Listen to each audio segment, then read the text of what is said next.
Hello, everyone. We are back. Now we are on daily lecture 3.2, identify dermatological pathologies by images and presentation. So today we're going to cover viral skin infections and inflammatory and other skin conditions. All right, so we are going to start with viral skin infections. All right, we're going to address several viral infections such as cold sores or fever blisters, chickenpox, shingles, and warts. So, cold sores, the herpes simplex. All right, cold sores are recurrent viral infections affecting the skin and mucous membranes. All right, they can be found anywhere on the body, but they're usually around the mouth. Cold sores can also be in the nose, over the chin, on the fingers, which is what you as a massage therapist need to worry about contracting yourself. This is called herpetic whitlow. All right. Cold sores might be found inside the mouth and are sometimes confused with canker sores. Canker sores are not caused by viruses, though, and are not contagious, whereas cold sores are. Cold sores are also called fever blisters and oral herpes simplex. All right. Pretty interesting. Reactivation of the virus can be triggered by exposure to sunlight or wind, or the presence of another infection, such as the common cold, which is why they're named cold sores, fever, giving to the name fever blisters, or even hormonal changes during menstruation or pregnancy, stress, anxiety, and chapped lips. That physical stressor around the mouth can also cause reactivation of the virus. So for massage, I know that we have an attendance question about cold sores. They are considered local contraindications. But be aware that when a client touches his own lesions and then touches your doorknob, you touch that doorknob and you touch your own face, it's all over. All right. If you have a cold sore on your finger, again, herpetic whitlow, gloves should be worn during the massage. Chickenpox is an acute viral infection seen most often in children and young adults. All right, it spreads by contact with lesions or through respiratory droplets released after the infected person coughs or sneezes. It can also be spread indirectly by touching contaminated items such as linens or clothing. It is highly contagious to people who have not had the disease or who have not been vaccinated against it. All right. Chickenpox is a total contraindication until the client has completely recovered. Shingles is an acute, localized viral infection of the skin. This is a reactivation of the chickenpox virus. It can be transmitted to someone who is not immune to chickenpox through contact with open lesions, but the newly infected person does not get shingles because shingles is a reactivation. They actually get chickenpox. So if you have elected not to get vaccinated for chickenpox and never had it as a child, and you work on someone, probably someone a little bit older that happens to have shingles, guess what? You're probably getting chickenpox. After chickenpox resolves, the virus travels down a dermatome. Do you remember these from 115 from Advanced Anatomy? These are areas of skin supplied by a single sensory spinal nerve. I have a spinal column image here with maps of the dermatomes that are associated with it. I highly recommend that you print one for your office. Definitely download this PDF if you like to be able to see the imagery or check it out in your book. There are many, many out there as well to download, but these are very helpful for you. Shingles is also called a herpes zoster, and approximately 20% of people with shingles experience post-herpetic neuralgia, which is localized pain which persists for months or even years. It's thought to come from nerve damage that is caused by the shingles. For practitioners who are not susceptible to the virus, they've either had chickenpox or the vaccine, or are not pregnant, shingles is only a local contraindication because the lesions are painful. However, one thing to keep in mind, even if you have prior immunity, if you are pregnant, the virus can be activated in the unborn, possibly causing shingles in the first few years of life. The risk to the unborn child increases after 28 weeks gestation. All right. So, well into that second trimester, you are now increasing the risk of giving your future child herpes, all right, chickenpox. These precautions remain in effect until the shingles blisters scab over on your client. So you can work on them after they have become scabbed over and dried out. Warts are small, rough, raised, viral induced skin growths. All right, they occur anywhere on the body, but most are located on the hands and feet, which are called plantar warts. Actually, I believe it's just the feet that are called plantar. I need to double check on the hands logic here. Face and legs are called flat warts, and genitals are called genital warts. They are contagious and are mainly spread by direct skin contact, but might also be spread by touching objects like towels or razors. People who have warts in one location of the body can spread the infection to another body part. It can take a wart as long as 2 to 6 months to develop after you've been exposed to the virus. Warts are also called verrucas. That's such a saucy word for a wart to me. Most of them are rough, they're raised, they're round, they're like oval growths that you would feel on someone's foot or their hand if you didn't notice it while inspecting them to give them a massage. It's going to feel almost like a corn or like a callus at first when you go over it. One cool thing, I don't know if you guys have heard this old wives' tale, but warts actually contain small clotted blood vessels that resemble small black dots that are called wart seeds. Um, warts do not have seeds. That's not how they grow. They don't have underlying branches, although they are pretty cool when you pull them apart. Sometimes it looks like they have little separated portions inside of it, the way that it is divided out inside of the structure of the wart. Warts are a local contraindication. Um, please be aware, though, they are transmitted by contact. So, again, you know, it's up to you. It's up to you if things that are contagious are now I'm scratching myself during this lecture. I've had a wart before on the bottom of my foot.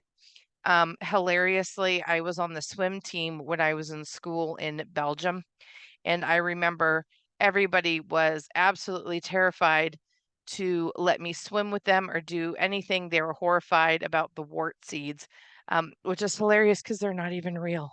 But at any rate, it is a contraindication. You can cause other people to get it. They had every right to be scared of me and my plantar wart on my foot, as it absolutely is contagious.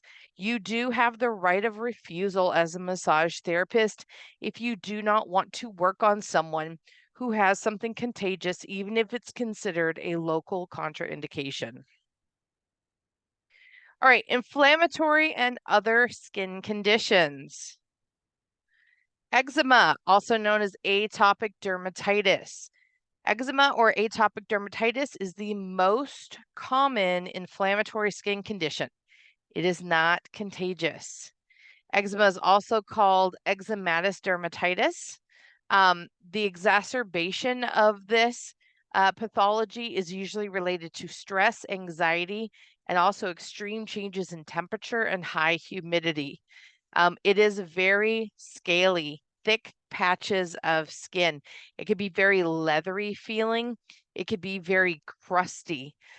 It could be moist and red in the skin folds with raised, dry, leathery patches. Um, Imagine a lizard with very big scales that for some reason has very damp skin in between the scales. And that is how this typically feels on someone who's having an extreme exacerbation period. The areas may itch or burn. It becomes raw, the skin, and sensitive and swollen when you start scratching them. And then the cycle of scratching can actually break up sleep patterns in people. Sometimes these lesions that are caused crack, they ooze, and they even bleed sometimes if they've cracked deep enough and there's been enough scratching. Between 75 and 80% of affected individuals have a personal or family history of asthma or hay fever, allergic rhinitis, and in children, food allergies might actually play a role in developing eczema. So, eczema is a local contraindication if it contains broken skin, but that's only because it's broken skin, and any broken skin is a contraindication. You don't want it getting infected. You don't want any of their fluids on you, but eczema itself is not contagious. You do need to ask them about affected areas that don't have broken skin because they might feel very self-conscious about it. But honestly, a massage is an excellent way to help them with their dry skin if you're using emollient lubricants.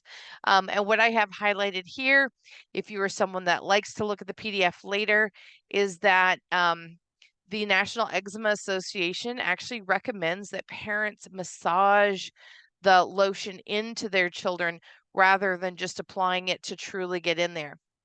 Using emollient lubricants to combat dry skin, but avoid products containing alcohol or essential oils because that is found to worsen the eczema.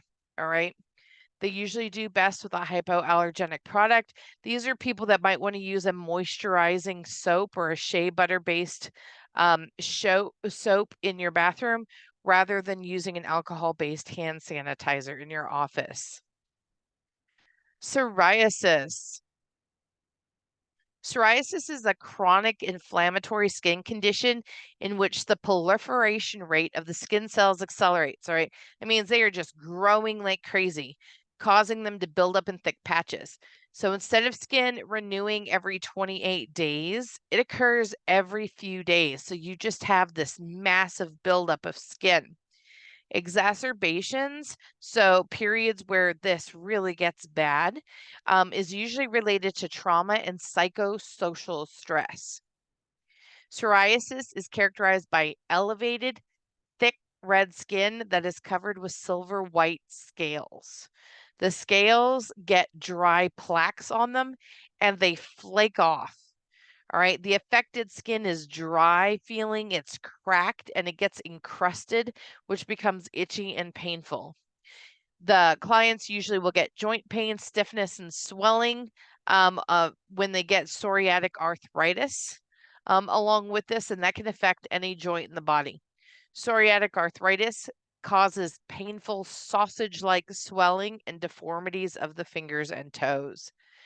It is a local contraindication if it contains broken skin, just like everything else that would contain broken skin, but it is not contagious. So you are absolutely able to work on it. However, if they have psoriatic arthritis, avoid swollen or tender areas and only use very light pressure. Avoid passive range of motion on affected joints. So this is what it looks like when someone has psoriatic arthritis.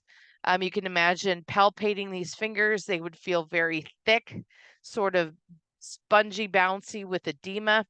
And the knuckles would feel incredibly raised and puffy, almost leathery with deep valleys of the cracks of the skin.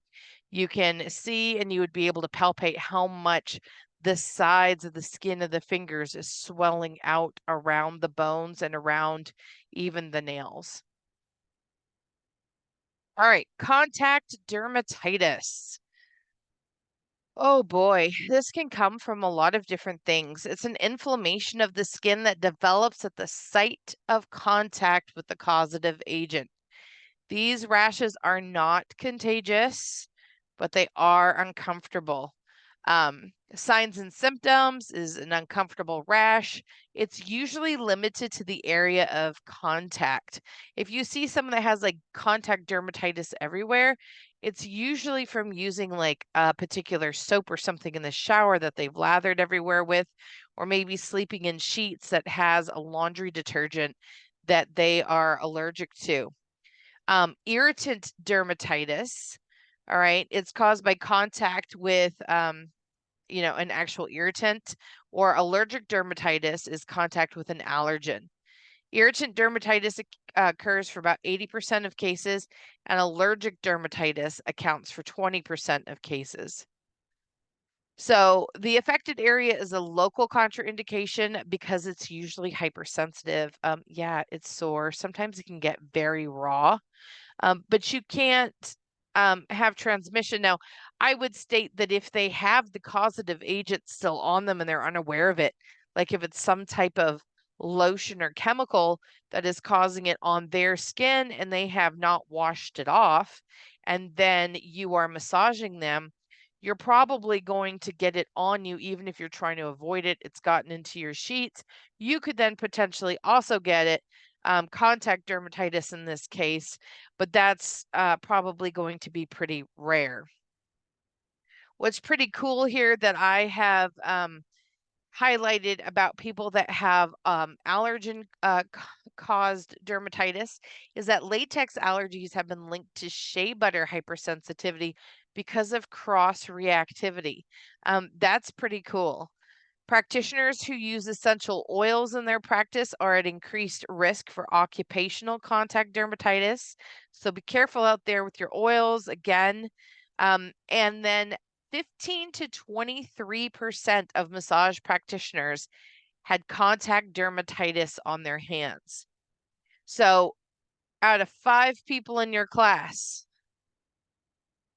at least one, maybe 2 of you are going to have contact dermatitis at some point in your career by something that you're grabbing. Contact dermatitis. I have a list here of some causative materials and chemicals from your book. Ammonia. Be careful with your cleaning agents. Remember, never mix ammonia and bleach. Never mix ammonia and bleach. There are things like iodine, cleaning and disinfecting products, of course, that you would use, such as chlorine, bleach. Detergents, all right? I always recommend using dye-free, scent-free, everything for your massage practice because you never know what someone might be allergic to or be hypersensitive to. So I always recommend completely dye and scent-free for everything. Dusts of lime, zinc, and arsenic, you really shouldn't be using any of that. Dyes, fertilizers, insecticides, pesticides. All right, if you're out there fertilizing flowers out in front of your office or spraying for bugs, please be careful. Fiberglass. Formaldehyde is probably not one that you think you need to worry about in a massage office. But I don't know how many of you saw the video of my just someone vomited color all over my massage office. But I have a hardwood floor with no rug on it. That means my floor is freezing in the winter, and pleasantly cool in the summer. But I leave it that way for a couple of reasons. Number one, it's really easy to clean. There's no trip hazards for clients if they are shuffling in to walk in onto the table, because I prefer doing medical massage. And when you do that, people usually have issues with their gait. All right. But the other thing is I am allergic to formaldehyde. Um, I suspect everybody is on some level. It's a very causative agent, but at any rate, in a lot of people, it can cause extreme headaches as well as contact dermatitis. And beautiful, brightly colored rugs that are made within the last 60, 70 years or so contain formaldehyde. The formaldehyde keeps colors in carpet and rugs. If you have any type of carpet made in like the last 40 years, it contains formaldehyde in it most likely. So these agents are hidden in places you may not suspect them. Hydrocarbons like petroleum lubricating oil, mineral oil, paraffin. Hello, paraffin, asphalt, tar products, latex rubber, lye, Metals such as copper, mercury, nickel, silver, and zinc. Plants, obviously like poison ivy, oak, and sumac. Solvents, ultraviolet radiation like the sun and tanning beds. You may have a UV light in your towel warmer or something, such as I do for a sterilizer. Just don't stick your hand in there for like 5 minutes to wonder what happens, please.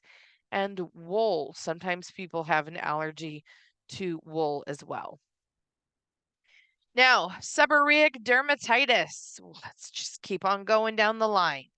This is a chronic inflammatory condition affecting skin that contains numerous sebaceous glands, such as the scalp, the face, like behind the ears, under the armpits, the axilla, axillae, the chest, and the groin. All right. Seborrheic dermatitis on the scalp is also called dandruff. Dandruff. Remember that dandruff. In infants, it's called cradle cap. About 20% of the population is affected with this condition in their lifetime, with periods of exacerbation and remission. Seborrheic dermatitis is also called seborrhea, seborrheic eczema, or seborrheic psoriasis. On the head, it's dandruff or cradle cap. That's a lot to remember. These are all terms that you're probably going to need to know for your MBLEX if they happen to ask about it. So affected skin is covered by white to yellow crusty skin or greasy appearing flakes. The skin beneath it might be reddened, it might be itching or burning, but it's usually mild. It usually looks terrible, and the skin flakes off pretty easily, and it looks extremely red and inflamed, but it doesn't hurt as bad as it looks. So you need to ask your client about past skin reactions from chemicals and laundry detergents. Eliminate contact with linens washed in any of the detergent identified. Inquire about sensitivity and use water-based lubricants rather than oil-based lubricants over the affected area, or perform techniques which do not require lubricant. The oil can make this worse. Rosacea. Rosacea is a progressive inflammatory skin condition that causes facial redness. Typically, only the middle of the face is involved. This also kind of looks like the red butterfly rash that you would get when you have lupus.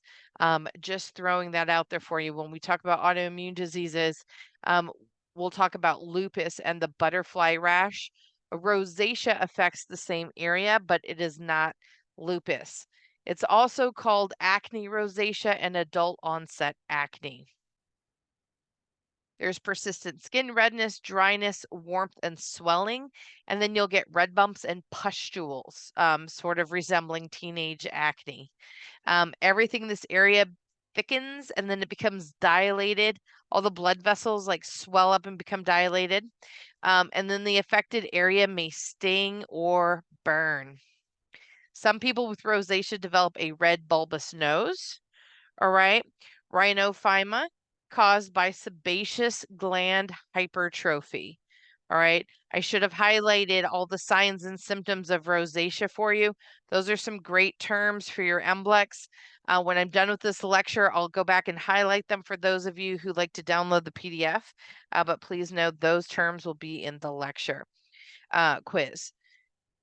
Ask about sensitivity over the areas, avoid techniques that generate heat, such as friction, and clearly, if there are open pustules, please consider it an absolute local contraindication. It is to be avoided if they have open or weeping pustules. Pityriasis rosacea is an inflammatory skin condition that occurs most often during the winter months. All right. It is not contagious and usually disappears on its own within 2 to 3 months. It's thought to be associated with viral infections, and it usually begins with a single lesion, like a single spot on the trunk of the body called a herald patch. Like it's literally a herald. Hello, we're coming. and it hangs out there. It announces the onset of a more generalized rash that comes anywhere from 2 to 3 weeks later. The herald patch is usually round, it's scaly, and it's slightly raised and salmon pink in color, and it can be up to 4 inches wide. It'll just be like this big, scaly, little flat rash, right? Like a giant coin or like a half dollar that's just shown up on the torso, and it hangs out there for 2 to 3 weeks. And then, boom, the rest of the lesions on the rash appears. Right? Although this is not contagious, treat it as a local contraindication and avoid contact with active and healing lesions. Again, anything that's broken, weeping, wet, moist, anything that you can describe using any type of term that is synonymous with dampness, don't touch it. Okay? Don't touch it. A ruptured boil is contraindicated as massage lubricant. A damp lesion, a moist lesion is contraindicated as massage lubricant. Don't touch these wet patches on people. All right, lichen planus. Lichen planus is an inflammatory condition of the skin and mucous membranes. The most commonly affected areas are the trunk, forearms, wrists, legs, and ankles. All right, it's the trunk and your limbs. This rash can also appear on the scalp, lower back, neck, nails, mucous membranes of the mouth, nose, vagina, penis, and anus. So basically everywhere on your body. Hyperpigmentation over previously affected areas is common. As you can see, once it got infected like a primary infection here and it's lighter, you can see there's been a secondary outbreak here and it has now hyperpigmented. It has gotten quite a bit darker. All right. It's been linked to allergic or immune responses, possibly viruses, chemicals, medication, or the flu vaccine sometimes. These are flat-topped red or violet lesions, which are actually more noticeable on darker skin tones than what they are on lighter skin tones. Itching is the most distressing symptom, and lesions may ulcerate. All right. If anything ulcerates, you're not touching it. That's a wet hole in the skin. Don't touch it. It forms scabs or crusts and then becomes painful. All right. Affected nails often contain ridges and may split. You may have hair loss in affected areas.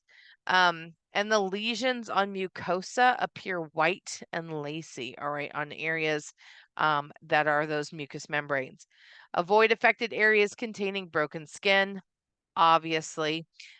If the skin's not broken, this is not contagious, but please ask how they feel about being massaged over it.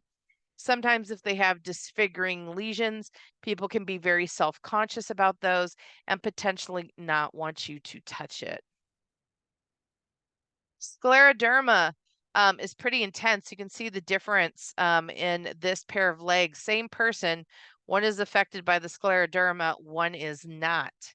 Scleroderma is a chronic disease characterized by hardening and tightening of the skin and connective tissues. Scleroderma is caused by overproduction and accumulation of collagen. Remember this, the protein found in connective tissues, which leads to fibrosis accompanied by inflammation. All right. Approximately 50% of those afflicted with systemic scleroderma die within 5 years of diagnosis. Systemic scleroderma is when it has traveled onward to the systems of the body. All right. Scleroderma is most common in middle-aged women. The skin will appear hard, it'll feel hard. It's shiny, so it'll feel smooth and kind of slick and stretched across underlying bones. Tightness of the facial skin often gives it a mask-like appearance, almost like someone that has recovered from a burn. The mouth may not open or close properly because everything has become constrictured and tight because everything is pulled with the connective tissue. Hands are sometimes red to pale and become swollen, but the fingers will become very tapered and flexed, sort of like pointy claws, as everything tightens around the small bones of the phalanges there. All right. Skin ulcers may start to appear as everything is pulled tighter and tighter and it starts to rip apart. Now, with massage and scleroderma, keep the client warm because they may be prone to cold intolerance. All right. Make sure that they're comfortable, obtain verbal consent before working on them. Because, again, with most skin issues, a lot of people feel very self conscious when they're on the massage table. Ask them how sensitive the area is, use light pressure, do slow strokes, and make sure that you're using a hypoallergenic product. Also, if they have coexisting medical conditions because this has spread, please factor those into your treatment plan. Here's some follow-up research on scleroderma if you would like to check that out. Hives, urticaria. Hives is an inflammatory skin disorder usually associated with allergic reactions and stress and stress and stress. Most cases of hives are acute and last less than 24 hours. Some cases become chronic, like stress, and persist for months or years. Lesions can appear anywhere on the body and may be accompanied by swelling called angioedema. All right. Angioedema can be life-threatening if it involves the tongue or throat and causes airway constriction or obstruction. All right. Hives, again, is also called urticaria. All right. It's usually caused by allergic reactions, but also things like exposure to cold temperatures, emotional stress, complications of diseases like lupus, hepatitis, HIV, and mononucleosis. But a lot of times people don't know why someone's having it. It might be an endogenous anxiety reaction. Remember, we talked about endogenous anxiety when we talked about mental health disorders. And I believe we actually talked about it in advanced anatomy when we talked about the nervous system. Because anxiety is considered a central nervous system disorder. So, hives may be a byproduct of endogenous anxiety. Just throwing that out there. Hives are characterized by mild to severe itching and the development of raised welts called wheals. These welts are surrounded by an area of red skin called red flare. These lesions occur minutes to hours after the exposure and can be as small as a pea or as large as a dinner plate. When deeper tissues of the skin become affected, it causes swelling, again accompanied by warm, red, painful skin called angioedema. In acute cases or in cases caused by allergies, massage is postponed until the condition has resolved. It's not contagious, but we don't want to make it worse. In chronic cases or in stress-induced cases, treat it as a local contraindication and avoid contact with active and healing lesions. Use techniques which promote relaxation if the treatment plan includes stress management. Ichthyosis vulgaris. This one's a pretty cool one. At least I think it's a pretty cool one. I have a video up for you guys in your resources, I think by Dr. Pimple Popper, that has a really extreme case of ichthyosis.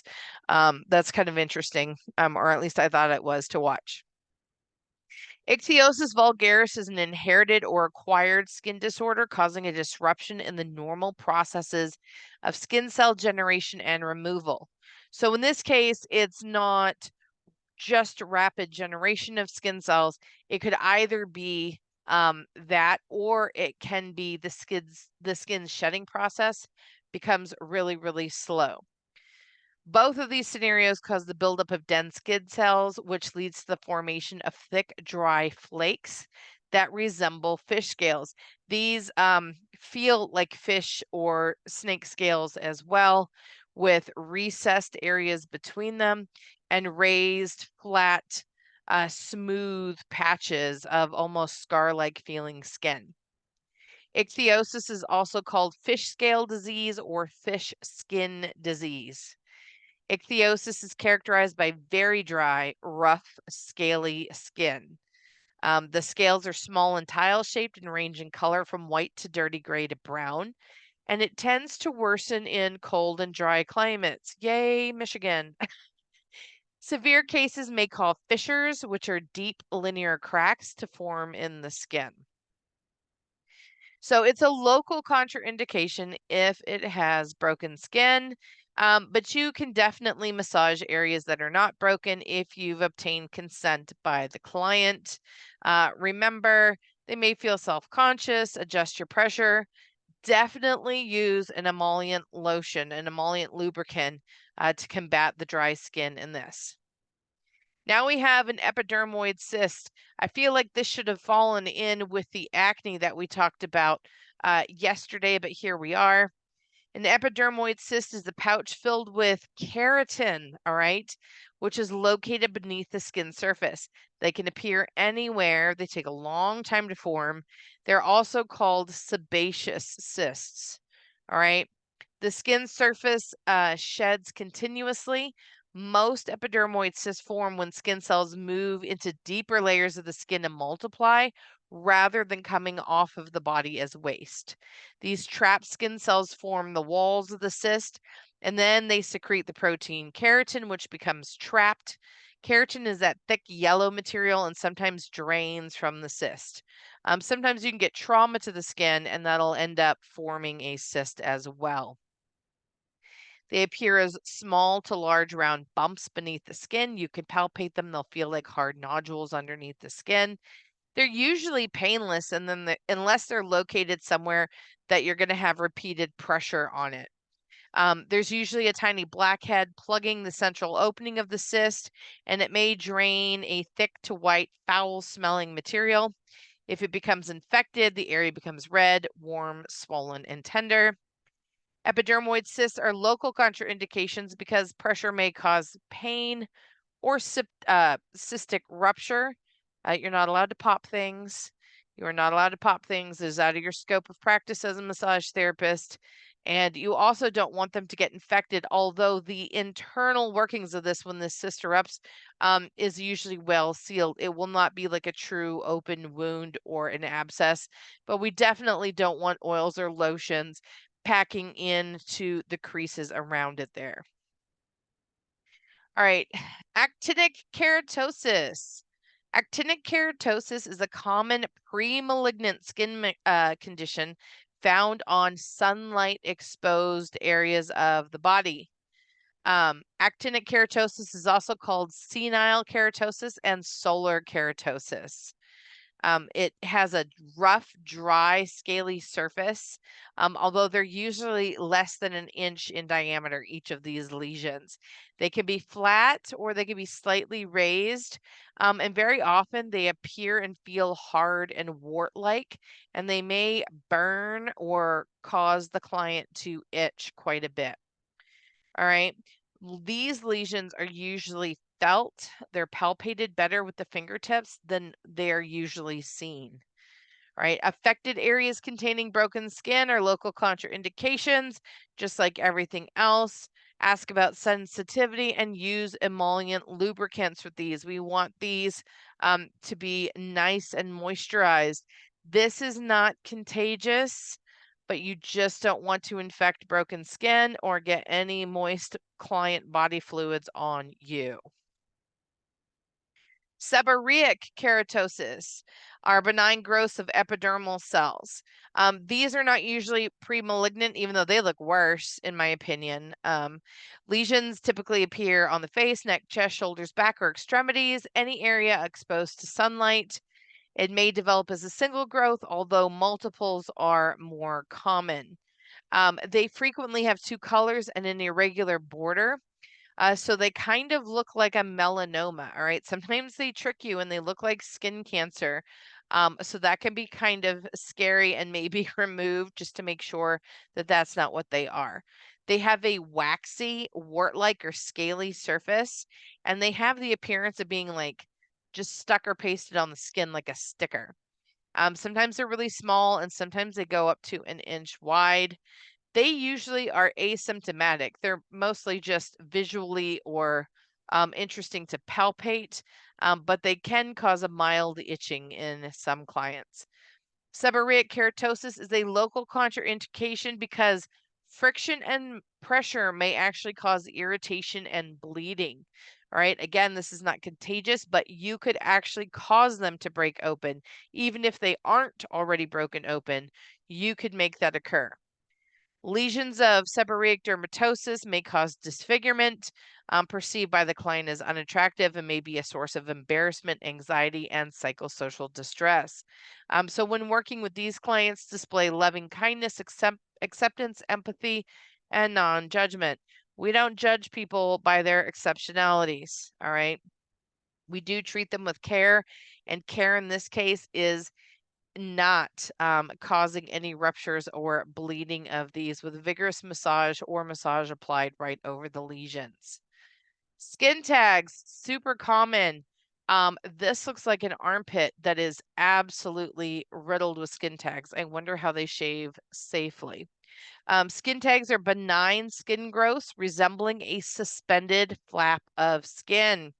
They can be found anywhere on the body, but are more common where skin rubs against other skin or clothing, such as neck folds, if you've got a neck fold, in the armpits, in the upper chest, in the groin sometimes. Other names for skin tags are acrocordons, cutaneous papillomas, cutaneous tags, fibro epithelial polyps, fibroma pendulums, soft fibromas, and Templeton skin tags. Say that 6 times fast. All right. They are attached by a narrow stalk sometimes, and sometimes they may be the same color of the skin. They might be slightly lighter, they might be slightly darker. These are benign, all right? These are not malignant growths. You should have a dermatologist remove them, though, rather than clipping them off yourself, just in case it's not truly a skin tag and it's a mole that you are unaware of, all right? You definitely can massage over these, but you need to inquire about sensitivity.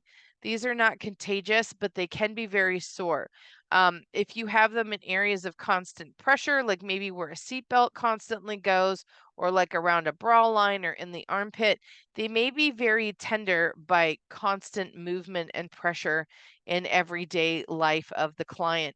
I personally had one removed that was over on the left side of my neck because every time I would put on my seatbelt, I'm short, and so the seatbelt would always rub my neck in one particular place when I put it on, and that skin tag was just in that sweet spot. So I had that bad boy clipped off. These, it's not noted in your book, but these are actually much more prevalent in people that are pre-diabetic, and can be used as a potential warning sign of pre-diabetes. All right, lice and scabies infestations. Oh my. Lice infestation is the presence of lice on the body or in fabrics. Louse is a singular one and lice is plural. They are wingless parasites that live their entire life cycle on a single human host and depend on its blood for survival. There are 3 forms of human lice. There are head lice, body lice, and pubic lice, also known as crabs.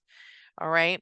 Lice can spread by direct or indirect contact with either lice or their eggs. Lice can live to 1 to 2 days off of the body. All right. Lice infection, we talked about this yesterday, is pediculosis. Pediculosis. All right. Massage and lice. Massage is postponed until the lice infestation is eradicated because lice are highly contagious and their eggs will live in your laundry. Do not massage anyone with lice unless you want to have a very bad time for the next couple of weeks. Scabies infestation. Scabies infestation is the presence of human itch mites or scabies on the body or in fabrics. Scabies are microscopic parasitic mites that burrow under the skin. They are highly, highly, highly, highly contagious. You can get it with contact with an infected person, as well as contaminated clothing, bedding, towels, and you usually get a secondary bacterial skin infection by scratching yourself nonstop. The most common sign of scabies is a rash of thin, tiny light brown lines or burrows called a scabies trail. often with accompanying tiny pimple-like bumps over the reddened skin. These burrows are used by mites to live in and deposit their eggs. Other symptoms are intense itching, which is worse at night. The itching is caused by an allergic reaction to the mites, their eggs, or their feces. Good times. Because scabies is so highly contagious, all family members and people in close physical contact should be treated, even if no symptoms are present. It's true. They make you slather from head to toe. I am yet another bad example. It's probably why I love pathology. I've been a victim of almost all of these things. I used to garden all the time when I lived in Florida. And after having my last child, when I went out into the garden, I developed this kind of rash-ish, not really. It was also all over my legs, my entire legs. I thought I would scratch myself until I died. It actually turned out to be polymorphic light eruptions, which we are going to discuss in there. But be very, very careful because it took my doctors 4 separate visits and me literally looking through a medical textbook to let them know that this was not scabies because nobody else in my family got scabies. I didn't give it to anyone. I didn't do all of this washing and all of the everything. Nobody got it but me. And it is highly, highly, highly contagious. It was actually an allergic reaction to sunlight exposure. Good times, good times. But doctors can misdiagnose these things because these bites, these rashes, these bumps, they look so alike. So it might be scary to you as a new therapist going out there and being like, man, like, what am I touching? What am I doing? Ask them if they have something contagious.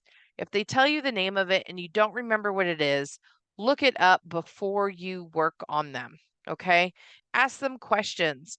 Um, Make sure that you know where any damp areas are so that you're going to avoid it. Do your research. Don't be shy. Get up, go to the bathroom, pretend to go wash your hands. Look it up and see if it's something that you want to work on if you can't remember, but keep yourself safe.